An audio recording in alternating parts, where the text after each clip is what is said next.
Hi friends, welcome back to natural tutorials. Friends, మన ఈ వీడియోలో ప్లే స్టోర్ సరిగ్గా పనిచేయట్లేదు చాలామంది బాధపడుతూ ఉంటారు. అలాంటి వాళ్ళ కోసం ఈ వీడియో నేను చేయడం జరిగింది. సో ప్లే స్టోర్ కొన్ని ప్రాబ్లమ్స్ ఎర్రర్స్ ఉంటాయిగా, వాటి కోసం నేను ఈ వీడియో చేశాను. సో మనం ముందుగా సెట్టింగ్స్లోకి వెళ్దాం. సెట్టింగ్స్లోకి వెళ్ళి నేను ఇక్కడ టచ్ యూజ్ చేస్తున్నాను, మౌస్ కూడా యూజ్ చేసుకోవాలంటే. సో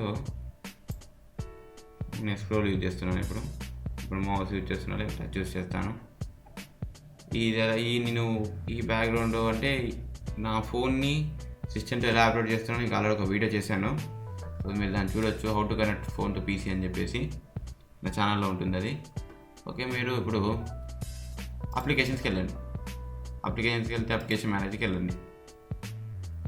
అందులో మీరు ఆల్ తీసుకోండి, డిజేబుల్ కాదు, ఆల్లో మీరు ఏం చెక్ చేస్తారంటే ప్లే స్టోర్ కోసం ఎత్తుకండి. ప్లే స్టోర్ అంటే పీ కదండి, ప్లే స్టోర్ వెళ్ళిపోయినట్టుంటే ఇక్కడ గూగుల్ ప్లే స్టోర్ ఉంది. ప్లే స్టోర్ కాదు, గూగుల్ ప్లే స్టోర్ ఉంది కాబట్టి వెళ్ళిపోయింది. సో గూగుల్ ప్లే స్టోర్లోకి వెళ్ళిన తర్వాత మనకు కొన్ని అప్పుడప్పుడు ప్లే స్టోర్ ఓపెన్ కాకుండా బ్లాంక్ వచ్చి ఏం డౌన్లోడ్ కాకుండా ఉన్నప్పుడు మనం ఏం చేయాలంటే క్లియర్ క్యాచ్ నార్మల్గా ఎవరైనా చేస్తారు. క్లియర్ డిఫాల్ట్స్ అంటే పెద్ద యూజ్ ఉండదు.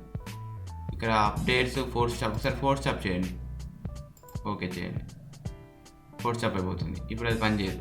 మళ్ళీ మనం మాన్యువల్గా ప్లే స్టోర్ ఓపెన్ చేస్తే అయిపోతుంది.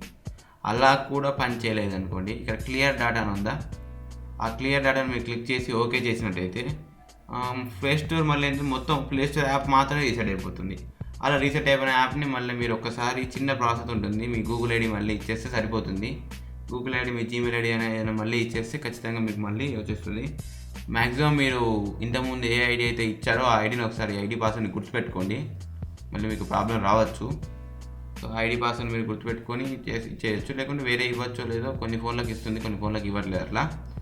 సో అది ఇలా క్లియర్ డేటా పెట్టి ఓకే చేసిన తర్వాత మీరు మళ్ళీ గూగుల్ని మళ్ళీ రిజిస్ట్రేషన్ చేసుకున్నాక ప్లే స్టోర్ని ఖచ్చితంగా మీకు ప్లే స్టోర్ మళ్ళీ పనిచేస్తుంది. ఫస్ట్ నుంచి ఇలా మనం ఫస్ట్లో ఎలా పనిచేస్తుందో అలా మనం పనిచేస్తుంది. ఇవి ప్లే స్టోర్ని మనం రీసెట్ చేసే ఆప్షన్స్ అనమాట. సో ఫ్రెండ్స్, మీకు వీడియో నచ్చితే ఖచ్చితంగా లైక్ బటన్ ప్రెస్ చేయండి. మీకైనా డౌట్స్ కానీ ఏదంటే సలహా సూచన ఏదంటే కామెంట్ రూపంలో తెలియజేయండి. అలాగే ఇంతవరకు నా యూట్యూబ్ ఛానల్ మీరు సబ్స్క్రైబ్ చేయకపోతే వెంటనే సబ్స్క్రైబ్ చేయండి. ఇలాంటి అప్డేట్స్ ఎన్ని తెచ్చిపెట్టినా మీకు డైరెక్ట్గా వచ్చేస్తాయి. So friends, thank you for watching this video. Signing off for today.